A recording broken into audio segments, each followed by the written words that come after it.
honra en estar en contacto con ustedes a través de este medio, donde el día de hoy nos acompaña un querido amigo que es el maestro Andrés Tesmol. Andrés es un joven abogado que desde hace años ha estudiado el derecho porque le gusta, lo trae en la sangre y en específico el derecho del trabajo. Déjenme decirles que él en su formación académica cuenta con el grado de licenciado en Derecho otorgado por la Benemérita Universidad Autónoma de Puebla.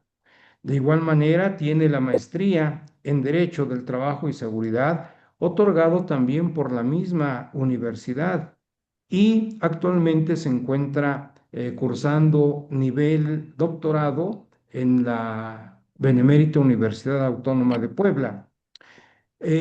Además de esta formación académica, nuestro invitado el día de hoy, Andrés Tesmol, es perito en dactiloscopía, grafoscopía y documentoscopía, donde los servicios que él presta se han requerido no solamente en el estado de Puebla, sino en otros estados donde precisamente la peritación que él ha rendido en diferentes asuntos ha sido tomada muy en cuenta.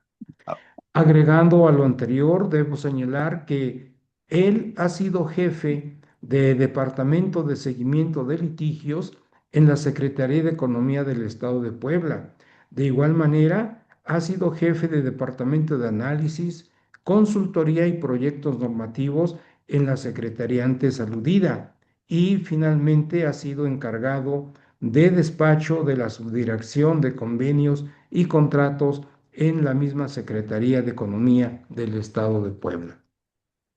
Actualmente él es litigante por cuenta propia y tiene en su haber el asesorar a trabajadores cuyos asuntos ha dado buenos resultados, a los trabajadores que han requerido sus servicios y también a aquellas empresas que han requerido los servicios aludidos. El tema que el día de hoy nos va a exponer nuestro invitado, Andrés Tesmol, es la teoría del caso. Es un tema muy interesante, desde luego, para nosotros los abogados, dado que, digamos, es un tanto reciente, y desde luego nos va a llevar de la mano en este tema. Estimado Andrés, bienvenido, como siempre, gracias por apoyarnos y estar con nosotros. Les recuerdo a todos nuestros amigos las inquietudes, las dudas que surgieran, las pueden hacer llegar a través del WhatsApp o bien pueden a micrófono abierto pedirnos el uso de la palabra y con mucho gusto se escucha tanto la pregunta como la respuesta que Andrés Tesmol dé a la misma. Desde luego, como siempre, todos son bienvenidos a este conversatorio con el que vamos a finalizar, al menos por este año, este evento, ¿sí? El conversatorio que mensualmente llevamos a cabo. Estimado Andrés, adelante, por favor. Muchas gracias, doctor. Siempre es un placer participar con usted, agradecerle el espacio y sobre todo, pues a los oyentes también mucho les voy a agradecer su participación, sobre todo para enriquecer la plática. Me queda claro que no podemos hablar de enseñarles a hacer demandas, ¿no? Pero sí me interesa y me interesaba mucho compartir en este espacio del Colegio de la Academia Mexicana del Derecho a la Seguridad Social esta propuesta de teoría del caso, someterla a examen, desde luego, de los compañeros abogados pues para fortalecerla y proponer, bueno, para fortalecerla y poder mejorarla y sobre todo, pues enriquecerla. Voy a comenzar. Entonces, Stanislao de Hanaé establece que todas las personas, incluso desde los niños desde su nacimiento, tienen un conjunto de intuiciones preconcebidas que solo necesitan un enfoque para aprender. Es decir, no construimos conocimientos completamente desde cero, sino que se reenfocan las estructuras cerebrales con una finalidad en específico. De ahí que con mucha mayor razón en un grupo de abogados especialistas en materia de seguridad social no exista la necesidad de explicar desde cero cómo hacer una demanda, sino que la idea más bien es ponerla a examen para contrastarla con la experiencia de los abogados que están, que nos siguen, que nos acompañan desde el día de hoy. Y pues para mí siempre los que tengo el gusto de que me conozcan, pues saben que me gusta la filosofía. Entonces quiero empezar pues con la fundamentación filosófica del derecho de seguridad social, que resulta del pensamiento que lucha desde los orígenes de nuestra civilización, porque primen los valores humanos sobre los económicos. Es decir, que la economía es servidora de las personas y no las personas servidoras de la economía. De modo que ha sido el sistema capitalista y sobre todo la escuela económica liberal la que ha establecido o señalado que es el derecho el que está al servicio de la economía y las personas al servicio de la economía y no al revés. Por lo tanto, es la seguridad social la que establece un principio de justicia. ¿Por qué? Porque vamos luchando de la noción de que es el hombre el servidor de la economía, sino que es la economía, la economía al servicio del hombre. Si bien es cierto que la sociedad tiene el derecho de exigir de todos los miembros de la sociedad su trabajo y su máximo esfuerzo, también tiene la obligación de garantizar el retiro de las personas, bien sea porque se agotó su fuerza de trabajo con los años o bien porque se agotó repentinamente con un accidente de trabajo. De modo que es la seguridad social la que materializa este anhelo de poner al servicio del hombre la economía y no viceversa, que no sea el hombre el que sirva a la economía. De modo que se garantiza la dignidad humana a través de la asistencia en caso de infortunio, como también lo manejan los convenios de seguridad social de la Organización Internacional del Trabajo. Entonces, la correlación entre las dos esperanzas, la de la sociedad y la del hombre, deben cumplirse eficazmente. La sociedad puede exigir, como vengo a decirlo, del hombre la fuerza de su trabajo, pero también deberá garantizarle un retiro y una existencia digna.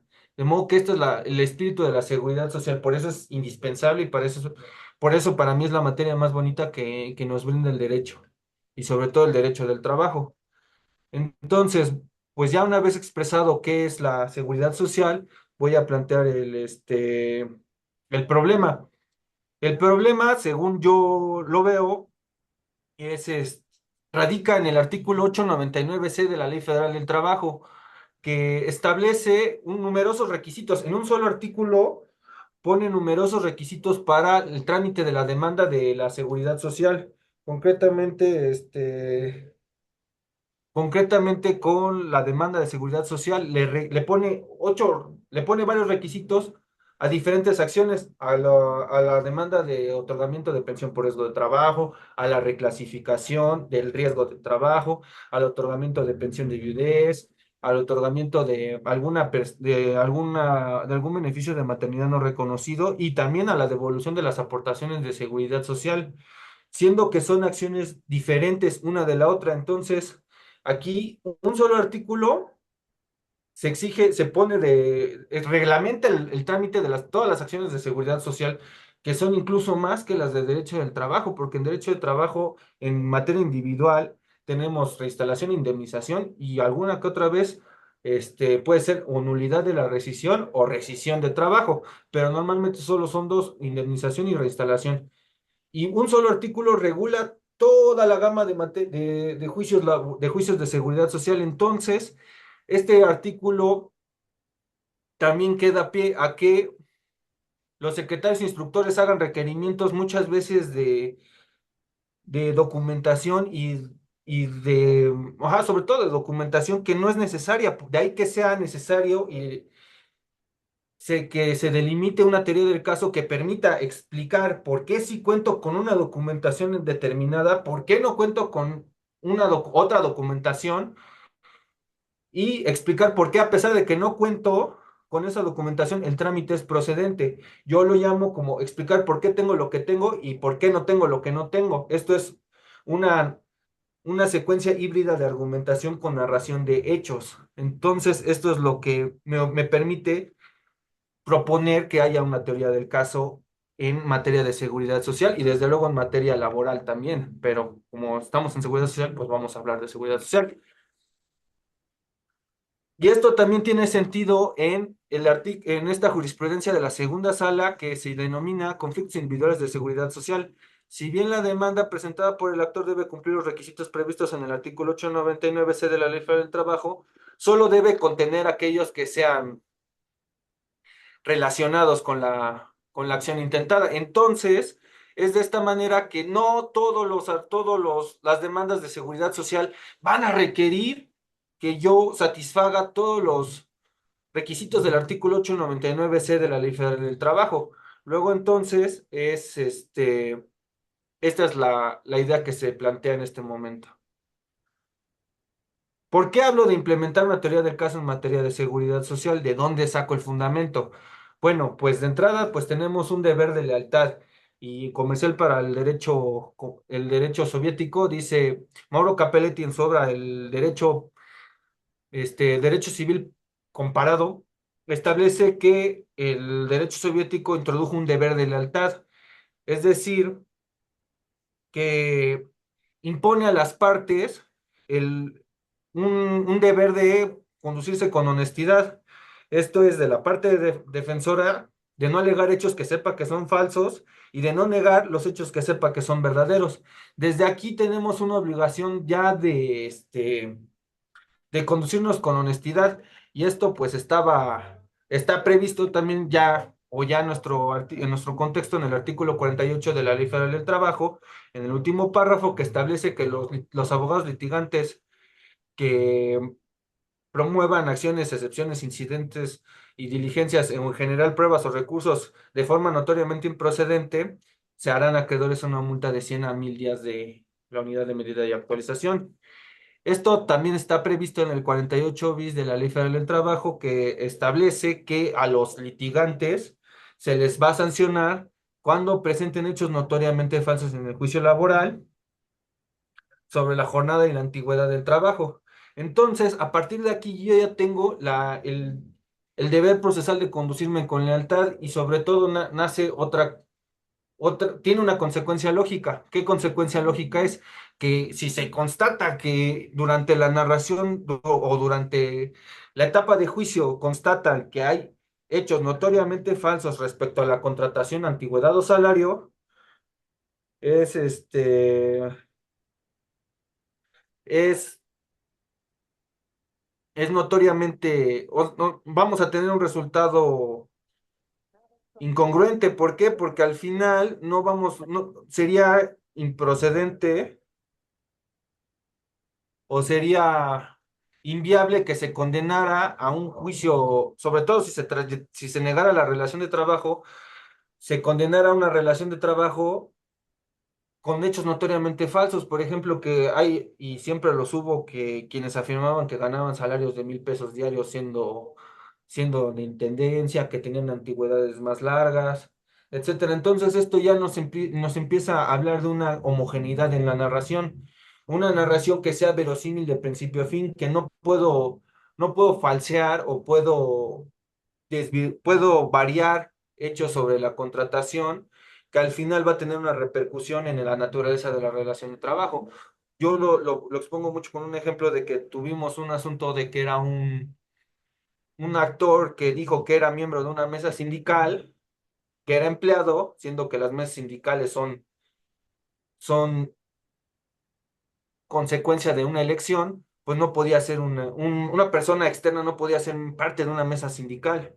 Entonces, ya desde ahí estaba inverosímil que fuera contratado y sobre todo que no tuviera documentos de salario, nóminas, nada. Entonces, el resultado, por mucho que no se cumpliera con la carga probatoria de la patronal, iba a ser incoherente si se demostraba que los hechos eran notoriamente falsos. De modo que ya los jueces, según esto, no pueden condenar con hechos notoriamente falsos, sustentado en hechos notoriamente falsos. Sería inverosímil, sería antisistémico. ¿Por qué? Pues porque ya la propia ley federal del trabajo ya establece una obligación de conducirse con lealtad, entonces no podría condenar sustentado en hechos notoriamente falsos.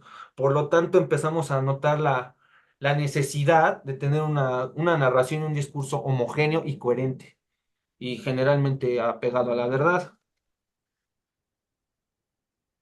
Además, también está previsto en el 872 de la Ley Federal del Trabajo, que establece que en el apartado A, las pruebas, la demanda ya deberá contener el escrito bueno, contener las pruebas, la lista de pruebas de las que disponga el actor, de modo que ya no se eliminaron estas prácticas que teníamos en las juntas de conciliación y arbitraje, pues de improvisar o de crear nuevas historias o ofrecer pruebas diversas a las que hubiera ofrecido naturalmente, siendo que hasta en la audiencia de conciliación de malas excepciones voy a conocer las pruebas de las que dispone el patrón, por lo tanto yo puedo ofrecer o dejar de ofrecer pruebas.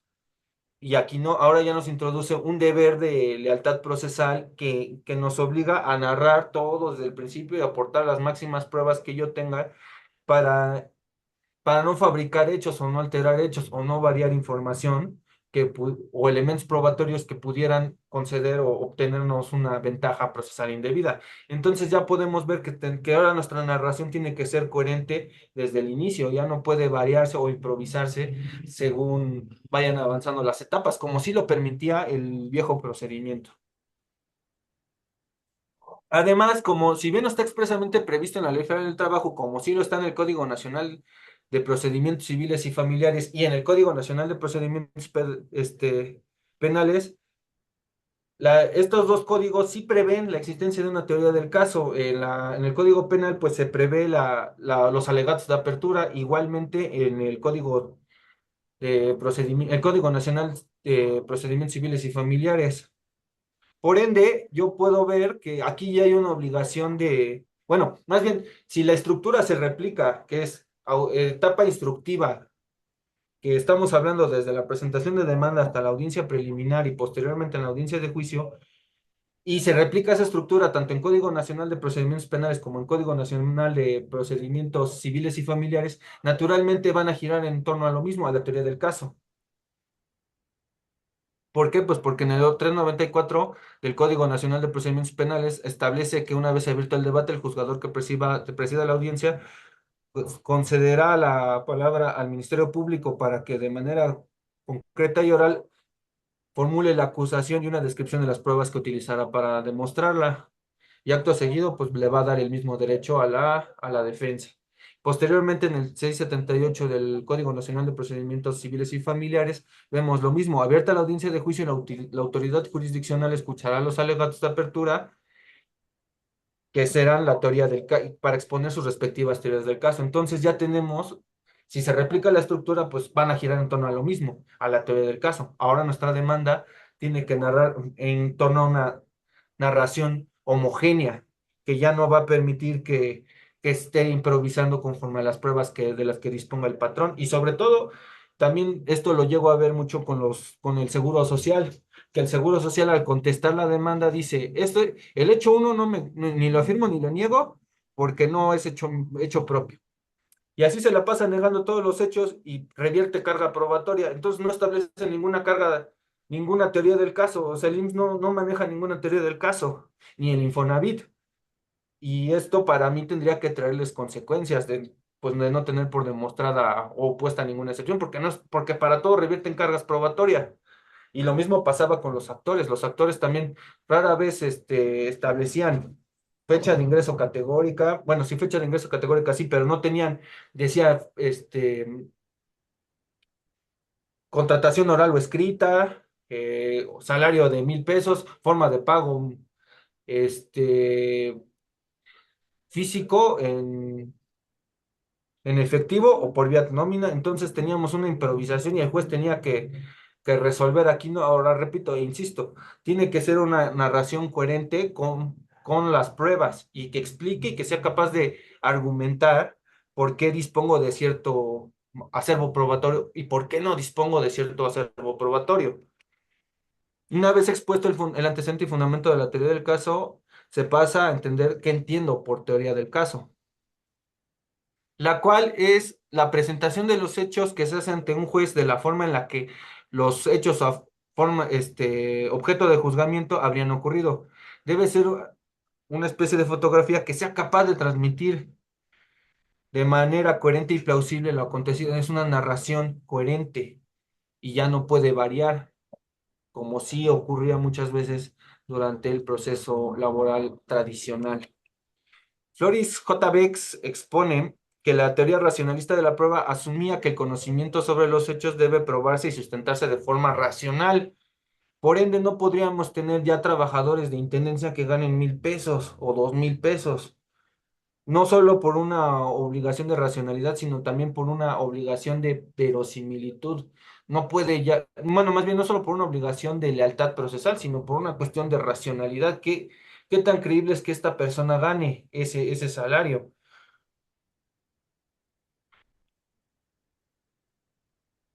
De modo que la teoría debe probarse y sustentarse de forma racional y fundarse con la evidencia y demostrar que si nuestra creencia está en su honestidad o en su veracidad está justificada o no.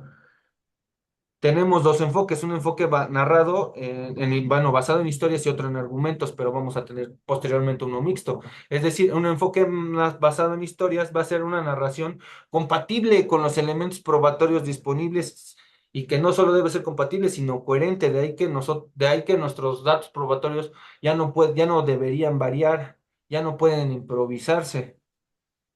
¿Por qué? Pues porque si seguimos esta lógica, tendría yo que ser capaz de explicarle al juez de qué forma fui contratado, si de forma escrita o oral, si me pagaban por nómina o en efectivo. Entonces, toda esta narración tiene que ser verídica, no puede ir variando según el material probatorio del que disponga el patrón.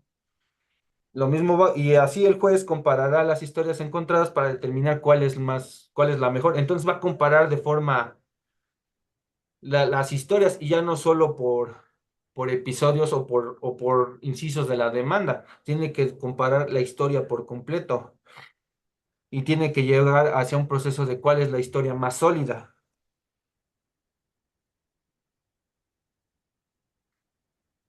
En materia laboral, si bien no tenemos bueno, tenemos un patrón, no, y no tenemos multiplicidad de historias, nuestra historia debe ser coherente y debe resistir tanto el examen del secretario instructor y en este caso también el del organismo de seguridad social. Hablamos de IMSS, pero pudiera ser también Pemex, por ejemplo. Pemex también es competencia del Tribunal Federal cuando son materias de seguridad social y en general cualquier conflicto de seguridad social que derive de un contrato colectivo, incluso nuestra benemérita Universidad Autónoma de Puebla, que también prevé beneficios de seguridad social, pues es competencia federal. Así Anderson y sus colegas sostienen que en un argumento complejo, cada paso, y ahora vamos a pasar a un enfoque también mixto, es decir, ya narramos la historia conforme a las pruebas, pero también puede introducir argumentos. Así dice que cada paso correspondiente debe responder a una fuente de duda. Y tales fuentes de duda pueden ser desafiadas activamente mediante la presentación de contraargumentos que ataquen la objeción general. Por ejemplo, y yo lo veo mucho en el 899C de la Ley Federal del Trabajo, que nos requieren el otorgamiento o negativa de pensión.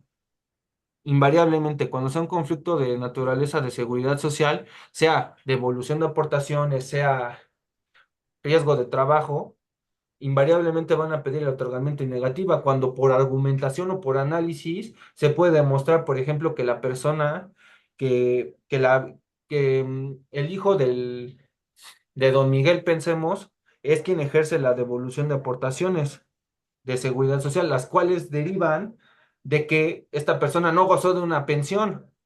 No gozó de una pensión puede ser porque murió de 50 años y 50 años sano, pues no tenía derecho a una pensión de invalidez. Entonces, al no reunir los requisitos de ley para acceder a la pensión de cesantía, pues naturalmente que es ilógico e innecesario que me obliguen a acudir ante el IMSS a solicitar una pensión para que se me niegue, dado que esta persona puede ser un adulto de 30 a 35 años que ya no encuadra en un 18 años, un menor de edad o incapacitado y por ende no hay ninguna posibilidad de que obtenga una pensión. Entonces los secretarios instructores muchas veces piden, yo quiero el otorgamiento negativa. Oye, oye, analiza si soy candidato o no. O sea, esto te lo puedo demostrar desde una argumentación, desde una explicación racional de que por qué don Miguel no era candidato a pensión y yo tampoco. Y por ende, como no voy a recibir, ni don Miguel ni yo éramos candidatos a pensión, por eso te pido la devolución de las aportaciones de sus ahorros. Entonces, a partir de este enfoque y a partir de una teoría del caso, yo le puedo explicar por qué sí tengo el acta de nacimiento, sí tengo el acta de defunción, tengo mi acta de nacimiento que comprueba mi vínculo filial con don Miguel, pero no tengo un otorgamiento negativa de pensión y sin embargo mi acción es procedente. Entonces, este enfoque nos debe permitir justificar por qué sí tengo lo que tengo y por qué no tengo lo que no tengo. Es muy sencillo, pero pues realmente solo estamos como encauzando y consolidando nociones que todos yo estoy seguro que ya teníamos, nada más que ahora lo estamos materializando con el concepto de teoría del caso.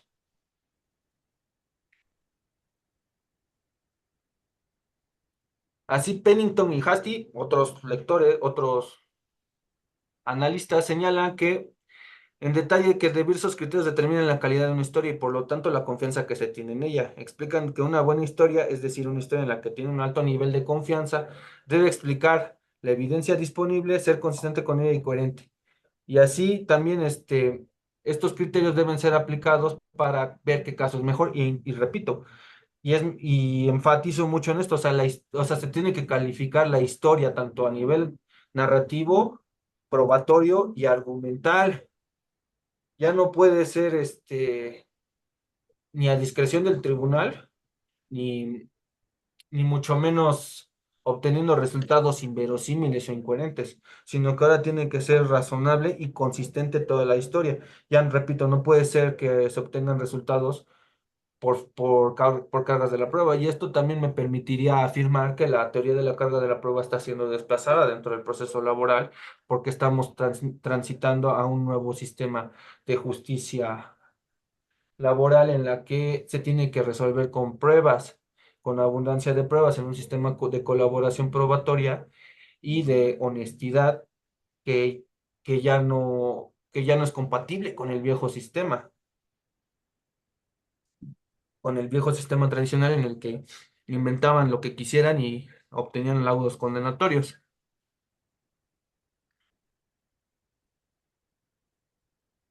Y bueno, y aquí también soy enfático en que si bien no se ataca una postura contraria o tan contraria, se ataca un argumento jurisprudencial o legal que concretamente va a permitirnos superar también los exámenes de los secretarios instructores, porque aquí tenemos, o yo lo que percibo durante este tiempo desde que se implementó la reforma laboral, es que los secretarios instructores hacían requerimientos que ni siquiera tenían que ver por supuestamente tener un correcto desahogo de la demanda, siendo que la mayoría en su vida habían visto un juicio de seguridad social de principio a fin. Muchos eran civilistas o muchos eran penalistas que llegaron al área laboral y ni siquiera sabían de cómo se desahogaba, cuáles eran las características del proceso laboral y de seguridad social.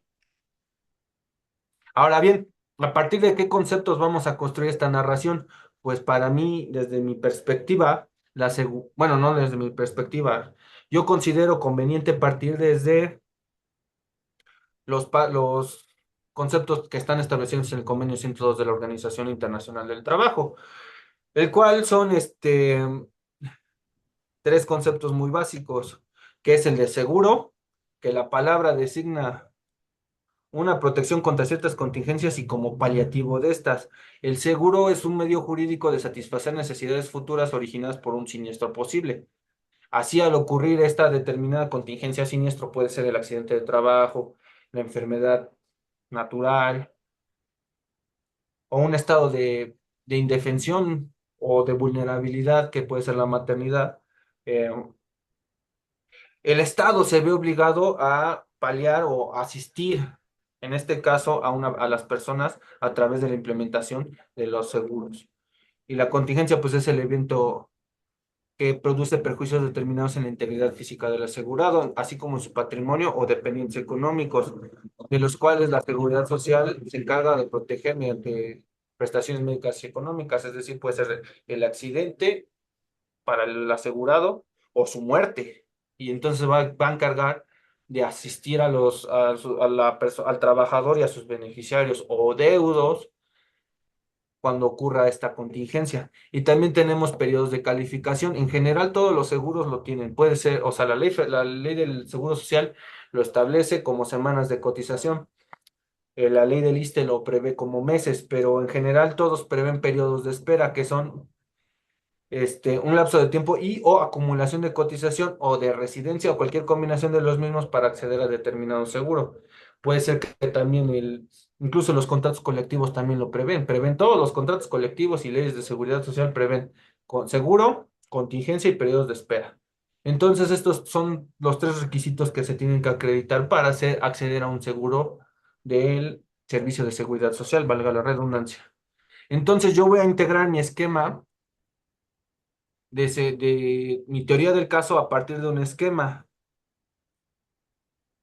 que se propone a continuación, que es establecer qué seguro reclamo y en los hechos, pues es en el capítulo de prestaciones que es seguro reclamo, en los hechos que tengo que narrar, que demostrarle fundamentalmente tres cosas al organismo de seguridad social y al tribunal. Uno, que cuento con el aseguramiento, que cumplí con los periodos de contingencia y que sufrí la contingencia. ¿Y con qué pruebas o con qué se va a sustentar? Pues con el historial de movimientos afiliatorios, el expediente clínico y la resolución en su caso o otorgamiento negativa.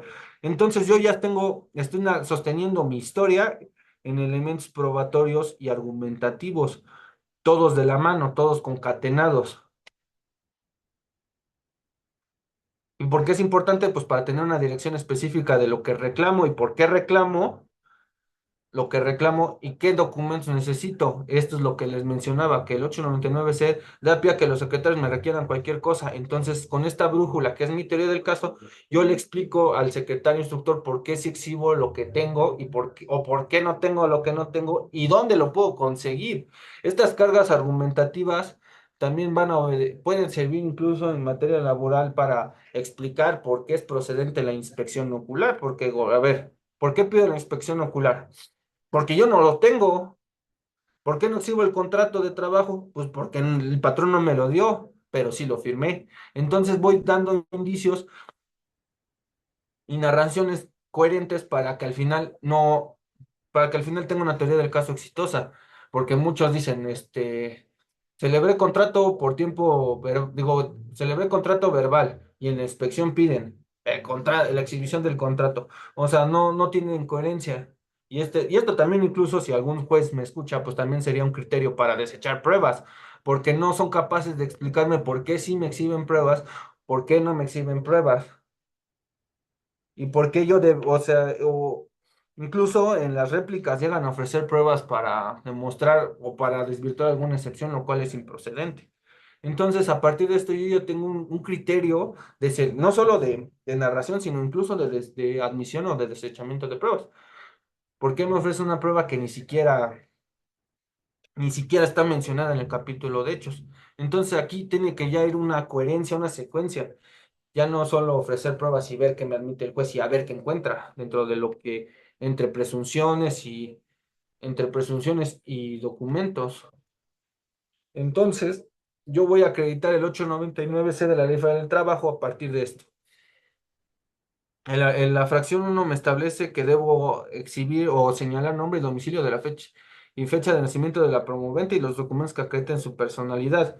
Pues esto, ¿qué puede ser? La legitimación, porque incluso instructores he visto que requieren el INE. Pues el INE es una identificación, no es un documento de legitimación, es solo una identificación y de todas maneras la requieren. Entonces, aquí tengo que explicarle, a ver, en qué carácter vengo? Pues en carácter de beneficiario. Y no tengo legitimación, por eso te la estoy pidiendo a través de la declaración de beneficiario. También pues puede ser que tenga un otorgamiento de pensión precisamente. Pues si lo tengo, lo exhibo, y si no lo tengo, pues por eso estoy acudiendo al tribunal. Es como muy de sentido común, me queda claro, pero pues si el sentido común fuera muy común, no habría abogados. Entonces, por eso me parece interesante exponerlo. Exposición de los hechos, bueno, pues eso sí es la demanda clásica. Las pretensiones del promovente expresando claramente lo que se pide, bueno, pues esa es la base de nuestra pirámide invertida, vamos a decirlo así. ¿Qué seguro reclamo? Tengo que exponer qué seguro reclamo para mi teoría del caso que está aquí, que se sustenta en pruebas y hechos. Y si hubiera, pues también los argumentos, según sea el caso. Nombre y domicilio de las empresas o establecimientos que ha elaborado, puestos desempeñados, actividades desarrolladas, antigüedad y cotizaciones al régimen de seguridad social. Todo esto obedece simplemente a que tengo que demostrarle que cuento con aseguramiento y que cumplí con los periodos de espera. Número de seguridad social o referencia de identificación como asegurado, pensionado, beneficiario, clínica o medicina familiar asignada. Pues esto es para acceder al expediente clínico. Si lo tengo, si existe, si no existe. Por ejemplo, pensemos que estamos hablando de una acción de inscripción retroactiva, pues ¿cómo voy a exhibir algo que no tengo, que no existe? Si no hay un expediente clínico, ¿cómo se puede hacer? En su caso, el último estado de cuenta de Afore, individual de ahorro para el retiro, constancia expedida por el Instituto Mexicano de Seguro Social de otorgamiento negativa de pensión. Aquí es sobre todo donde puede venir la fuente de argumentación. Me ha tocado ver asuntos que a las viudas, concubinas, las sacan de la casa inmediatamente que fallece la pareja, pues ya no acceden a los estados de cuenta y eso puede traer requerimientos tras requerimiento, incluso cuando se le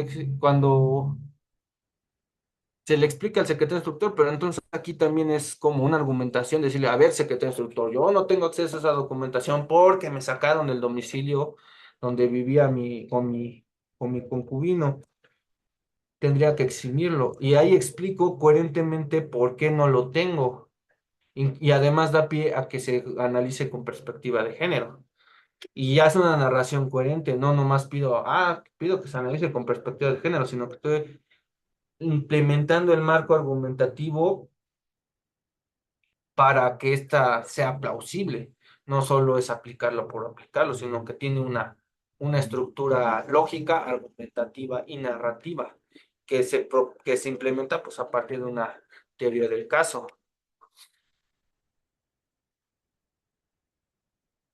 Y en general los documentos, o puede ser incluso que también tenemos otorgamiento de negativa de pensión, incluso puede ser que hasta nos pidan el otorgamiento negativa del crédito para vivienda. ¿Cuándo voy a obtener ese documento si ese documento es por una precalificación? O sea, yo tengo que entrar al sistema y el sistema me dice, no eres candidato y ya, no precalifiqué, ni siquiera obtuve un documento que me negara el crédito. Entonces, ¿qué voy a hacer? Y pensamos que pido la devolución de las aportaciones del Infonavit. Voy a ir al Infonavit a presentar un escrito nomás para que el secretario instructor se vea satisfecho. Pues no, no, yo le voy a decir, a ver, secretario instructor. ¿Cómo voy a obtener un crédito de vivienda si falleció la persona tal y esos no se heredan? Entonces, pues es sin sentido. Por eso argumento por qué exhibo lo que exhibo y por qué no necesito exhibir lo que no estoy exhibiendo. Y porque luego me ha tocado escuchar que van al Infonavit a solicitar el otorgamiento nomás para exhibir una cosa. Pues es un sinsentido y el derecho pues es con sentido, con lógica.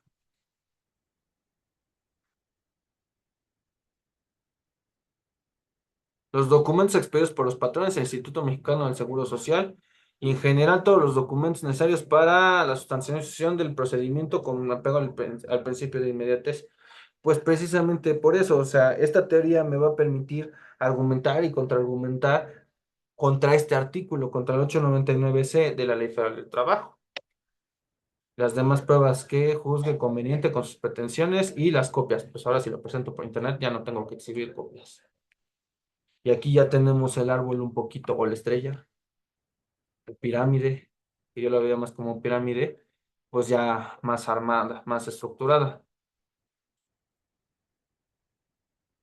Y sobre todo el que más da pie a esto es la devolución de aportaciones de la subcuenta de retiro de vivienda. ¿Por qué? Pues porque aquí tenemos este ejemplo, ¿no? no siempre voy a tener este documento de otorgamiento negativa. ¿Por qué? Pues, o sea, la devolución de aportaciones de seguridad social tiene un precedente o una premisa, que es que no se usaron esos recursos. Bien porque se obtuvo una pensión sin usarla, es decir, que se jubiló, se pensionó con el régimen de la Ley 73 y pues ahí sí lo exhibo, pero no se utilizó porque la subcuenta quedó intacta porque me pensioné a cargo del IMSS. O bien puede ser que no se juntaron los requisitos porque la ley o porque las cotizaciones no me dieron la edad, este, porque la edad no me dio, la edad no me dio o las cotizaciones no me dieron. Entonces esa es la historia. O explico por qué tengo lo que tengo y por qué no tengo lo que no tengo. Y nuestra historia va a ir en ese sentido. Bueno, aquí tenemos otro ejemplo. Puede ser que en un riesgo de trabajo, pues va a ser demostrar, especificar qué seguro quiero, es el de riesgo de trabajo, demostrar la existencia de la contingencia y demostrar haber cubierto los periodos de espera. Todos sabemos que el riesgo de trabajo es un accidente que una lesión orgánico, lesión orgánico, lesión que dañe de forma perturbación orgánico funcional que inmediata o posterior incluso a la muerte con motivo del trabajo. O bien puede ser una enfermedad de trabajo que es un daño crónico degenerativo, puede ser que sea un cáncer incluso, puede ser una diabetes. Yo me atrevo a pensar que también la diabetes puede ser consecuencia de un riesgo de trabajo. Puede ser que asaltaron el establecimiento y del susto, pues desarrolló la diabetes. Entonces, aquí, sobre todo el riesgo de trabajo también me permite, o me obliga más bien a establecer una teoría del caso.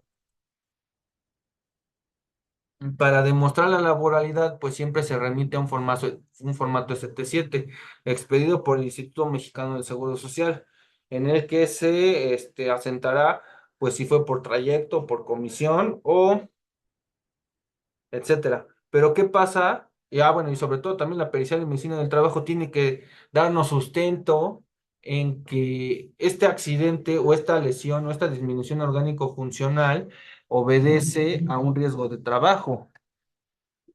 ¿Por qué? Pues porque va a ir, nos va a dar sustento con la narración de hechos, el tipo de trabajo. Por ejemplo, puede ser que un cargador, eventualmente, si no fue capacitado en manejo o arrastre de cargas, naturalmente va a desarrollar una hernia. Entonces, esto debe ir sustentado desde la demanda y también la del IMSS. También la del IMSS la contestación tiene que venir, pues que desde el análisis del expediente clínico viene que no viene nunca narrado esta disminución, entonces tendría que venir, ya el IMSS ya no tendría, conforme a estos fundamentos, ya no podría solo negar categóricamente todo y revertir cargas probatorias, porque también su historia tendría que ser sometida a examen y no solo ir de forma pasiva a a juicio laboral. Y sobre todo que con sanciones, con no tenerle por demostradas sus excepciones incluso. Y finalmente, pues les propongo un ejemplo, ¿no? Se trata de un asunto de una viuda cuyo esposo fue ultimado en el trayecto de trabajo a la casa y que debido a que su cuerpo fue hallado a kilómetros de distancia de la ruta habitual y a que la esposa en la averiguación previa afirmó que el de Cuyo se iba a otro centro de trabajo, el organismo de seguridad social determinó que no era que era procedente negarle la pensión. Es decir, el trabajador fue hallado en otro lugar diferente de la ruta o de la teórica ruta y por eso no le negaron el reconocimiento de riesgo de trabajo y en consecuencia le negaron la pensión. De modo que fue necesario construir, a partir de los medios de prueba con los que se contaba una teoría del caso suficientemente sólida, que pudiera explicar por qué si era un riesgo de trabajo ocurrido en trayecto y demostrar que el hecho de que el cuerpo fue una contraargumentación a la resolución, que el hecho de que el cuerpo fuera encontrado en un lugar diverso de la ruta de trabajo no era un obstáculo no era una razón más bien para negar la laboralidad del siniestro. de modo que construimos una teoría del caso que demostrara que el trabajador había solicitado un centro de trabajo, que fuera todo el escenario, es decir, que salió más tarde y que explicara por qué salió más tarde. Y bueno, obtuvimos un memorándum de la jefa que efectivamente lo comisionaba a una salida y que por ende su última hora de checada era a las 8 de salida. Y que en el trabajo, que el trabajador en algún punto de su trayecto fue desviado de su centro, de su ruta, fue ultimado y luego abandonado. Esto se sustentó de forma argumentativa, puesto que en la carpeta de investigación se determinó un obstáculo, que existía un obstáculo material insuperable, es decir, de que no había forma de establecer el modo en el que ocurrieron los hechos. Sin embargo, esto no operaría en contra de la viuda. Pero esto también, pero se demostró también que con el peritaje que ya grababa en la carpeta, que al momento de haber sido trasladado en el semáforo y posteriormente evaluado, tenía 5 horas de haber fallecido, lo que coincidía con la hora de salida, que fue a las 8 porque fue evaluado a la 1 de la mañana y decía tiene aproximadamente 5 horas de muerto. Entonces coincide argumentativa y racionalmente con la historia que venimos mencionando, que salió a las 8 y que por ende fue saliendo de su centro de trabajo y que derivado que no se encontraron manchas hemáticas en el lugar, también eso lo razonó el colegiado, pues se podía pensar que no fue asesinado allí, sino que fue asesinado en otro lugar y ya nomás lo fueron a arrojar en donde lo encontraron, que durante el desvío fue privado de la vida y luego posteriormente abandonado y que inmediatamente se reportó el fallecimiento ante el órgano de seguridad social.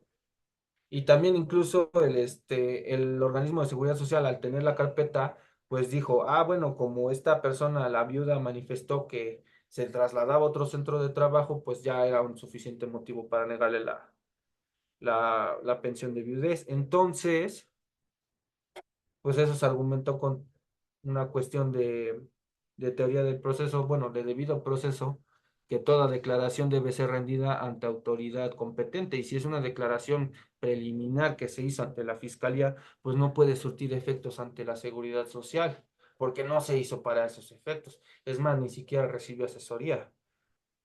Entonces, pues obtuvimos una sentencia favorable con una teoría del caso que explicara por qué sí había determinados argumentos y digo, determinados elementos probatorios y por qué no había otros y que por qué sí era candidata a obtener la pensión la pensión de riesgo de trabajo. Entonces, pues con eso pues doy por terminada mi charla y espero haber expuesto suficientemente por qué sí es procedente construir una teoría del caso y cómo elaborarla. Gracias, estimado maestro y amigo Andrés Tesmol, por esta intervención tan interesante que tuviste al llevarnos de la mano, decía, en esta teoría del caso, con los diferentes asuntos que tú has tenido la oportunidad de ver de primera mano, siendo tú el asesor de los mismos. De veras, gracias por todo ello. Amigos, como ustedes han escuchado ya a nuestro ponente, ¿verdad? Con esa expertise que le caracteriza, si hay alguna duda, si hay alguna inquietud, si hay algún comentario sobre esta plática que llevó a cabo nuestro amigo Andrés Tesmol, adelante. Pueden formular la pregunta ya sea a través del chat o bien a micrófono abierto. Él, Andrés, evidentemente que le dará la respuesta correspondiente. Adelante, por favor.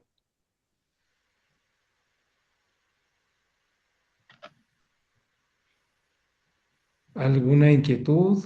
De Iliana Pérez, ella te escribe, estimado maestro Andrés Tesmol. Muchas gracias, maestro.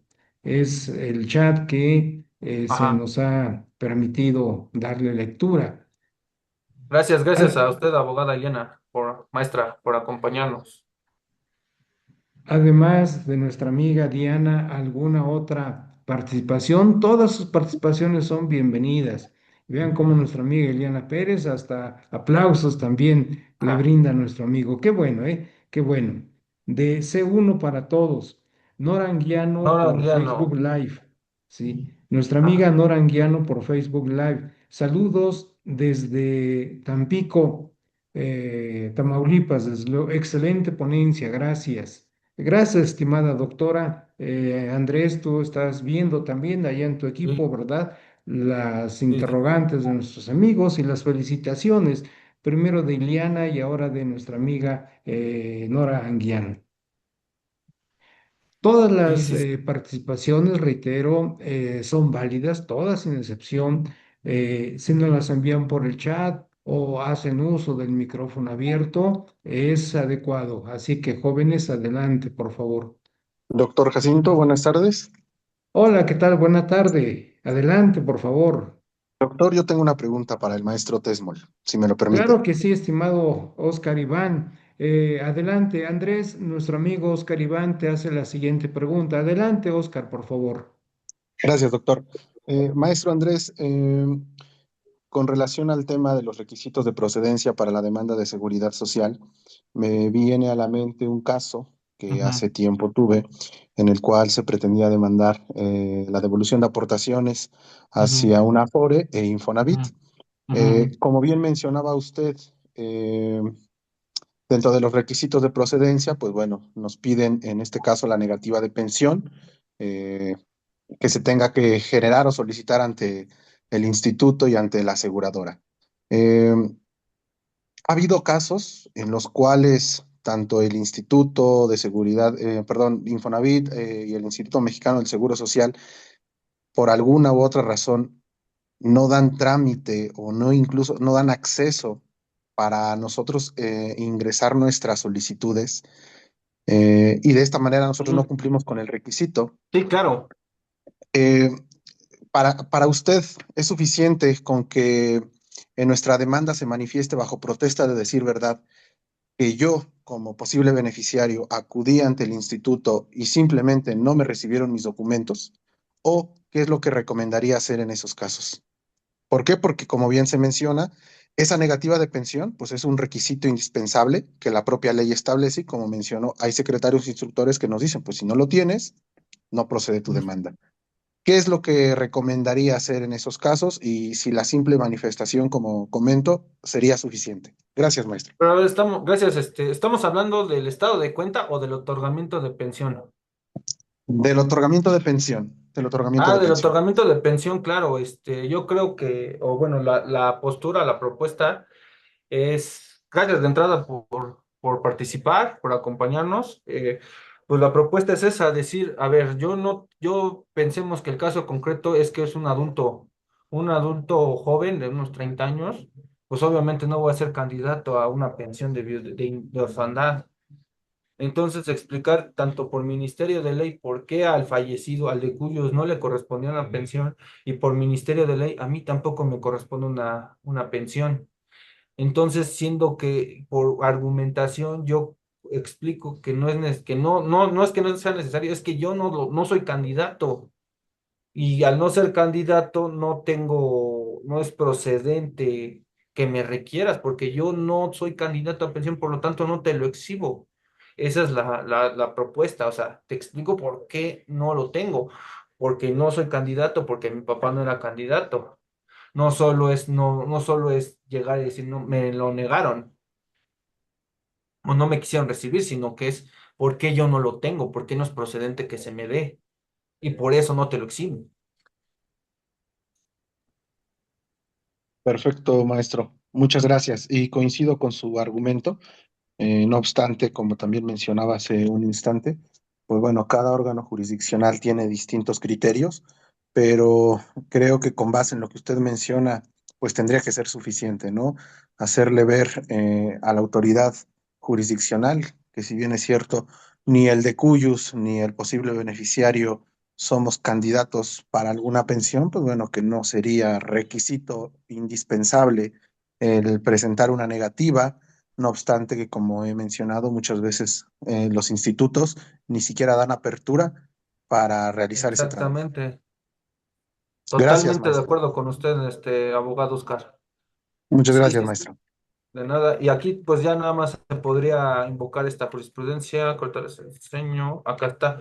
O al final, yo sí, o sea, sí tengo que cumplir, pero te sustento con esta jurisprudencia que no, que solo te tengo que exhibir en relación a lo que te pido. O sea, si no te estoy pidiendo un otorgamiento de pensión, ¿para qué quieres que te exhiba un otorgamiento o una negativa de pensión, no? O sea, es como tener mucho, o sea, es lo que yo digo, es bien de sentido común, súper de sentido común, pero pues pareciera que a los compañeros de carrera judicial no les gusta tanto el sentido común. Esperemos que con los del bienestar tengamos otras perspectivas. Gracias, estimado maestro Andrés, por la respuesta. Elizabeth Monteano también nos escribe y dice lo siguiente: muchas gracias por su clase. Aparte, me gustaría saber si pueden ayudarme a realizar una demanda hacia una CIEFORE particular para pedir el pago. Claro que sí, ya hasta le mandamos los datos, ya nos hicimos un poco de campaña. Ándele, pues muy bien, excelente. Amigos, si hay alguna otra inquietud todavía, nos la pueden formular a través del chat de este conversatorio, o si no fuera así, ¿verdad? Bueno, pueden hacer uso también del micrófono para que al micrófono abierto pues se le haga la pregunta al maestro Andrés Tesmo.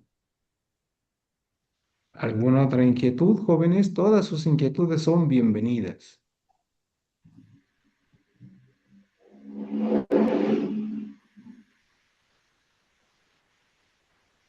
Parece que no hay. No, parece que ya no, ¿verdad? Pues en vista de que nuestros amigos ya no nos están escribiendo, ya no hacen uso del micrófono, vamos a dar por terminado este evento, pidiéndole a nuestra querida amiga, la maestra Ana Lilia Silva Ambrís, en su calidad de vocal. Es una de los vocales, son varios, pero bueno, ella es la que más asidua está con nosotros. El que le dé lectura precisamente al reconocimiento que el colegio le otorga al maestro Andrés Tesmol Olivares. Adelante, estimada maestra. Doctor Jacinto García Flores, buenas tardes. Excelente cierre de este conversatorio. Felicidades, maestro Andrés. Gracias, gracias. Nos explicó, nos llevó de la mano el explicarnos todo esto y de veras, muchas gracias por ello. Así Gracias, es gracias. que hay compromiso para que esté usted con nosotros constantemente. Voy a Claro dar que sí. lectura al documento que se le entrega ahorita virtualmente y en su momento oportuno el doctor hará entrega físico de ello. Nos dice, Colegio de la Academia Mexicana de Derecho de la Seguridad Social en Puebla, AC, otorga la presente constancia al maestro Andrés Tesmol Olivares, en agradecimiento por su participación como ponente en el 12º Conversatorio Virtual 2025, la teoría del caso en la seguridad social. Puebla fue a 17 de diciembre del 2025. Lo firma doctor Jacinto García Flores, presidente de la Academia Mexicana del Derecho de la Seguridad Social en Puebla, AC. Muchas gracias. Gracias, gracias, gracias, gracias. A usted, Gracias, maestra estimada Emilia. maestra, Gracias, por... doctor. Claro que sí, gracias, estimada maestra, por la entrega de esta constancia en este momento de manera virtual a nuestro amigo Andrés Tesmol, y ya oportunamente se la entregaremos de manera presencial, tal como usted lo ha mencionado. Pues, estimado maestro Andrés Tesmol, públicamente el Colegio de la Academia Mexicana de Derecho de la Seguridad Social en Puebla te agradece por esta participación que has tenido con nosotros, y desde luego sabemos que nos seguirás apoyando tal como siempre lo has hecho. Gracias, Gracias doctor. por este apoyo, estimado Andrés, y hasta luego. A todos nuestros amigos que nos honran con su presencia virtual, que tengan unas fiestas bonitas, agradables, al lado de sus seres queridos, y si otra cosa no sucede, nos saludaremos el próximo año 2026. éxito y adelante en todo. Buenas tardes a todos. Fuertes abrazos y saludos. Gracias, gracias. Gracias, gracias a todos. A todos, gracias.